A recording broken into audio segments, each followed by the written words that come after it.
adoption should not be abolished. What basis do you have for saying those things are wrong? That's immoral. It's immoral for Muhammad to be using God that way to justify his behavior. It's immoral for him to be taking the wife of his own adopted son after causing the divorce by lusting after the woman. Right. And it's immoral of Muhammad to abolish one of the most humane practices in human history, namely the practice of adoption. What basis do you have for that? So what we have here is a situation where atheists, they understand that that's wrong. They can look at that and say there are so many things wrong with this situation here. There's so much that's clearly wrong, but they don't realize that if God doesn't exist, there is no real moral standard that goes beyond us. It's all just our thoughts and feelings and what our society teaches and how we happen to be hardwired, but nothing that would allow you to say this is truly, truly wrong.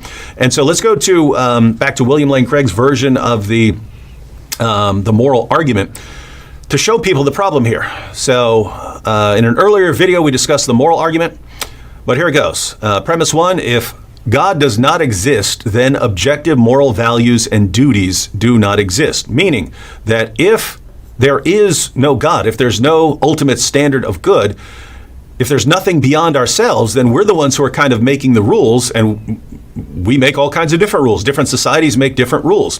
And so what's the standard that says this practice is right and that practice is wrong, or you're right and I'm wrong? What's the standard here? Well, there is none. So it all comes down to, whatever individuals believe or whatever societies teach. But that's not objective. That's not an objective standard, something that's independent of us. So if God does not exist, then objective moral values and duties do not exist. But now we have premise two. Objective moral values and duties do exist, which our atheist friends agree with if they're condemning Muhammad. If you condemn Muhammad, then you are agreeing that objective moral values and duties do exist, that Muhammad has violated certain moral standards, that he has violated certain moral obligations. But if you recognize or acknowledge that without God, there is no moral standard beyond us, and therefore nothing objective, but two, you realize that there are things that are objectively morally wrong, then the conclusion follows, therefore God exists. And so why are you an atheist? Why are you an atheist if you understand, you have the parts of the argument all in your head? All you have to do is go to the conclusion, and the conclusion that is that God exists. So why are you an atheist condemning Muhammad when in condemning Muhammad, you're acknowledging that there are objective moral values and duties, and in acknowledging that, you're acknowledging that God exists.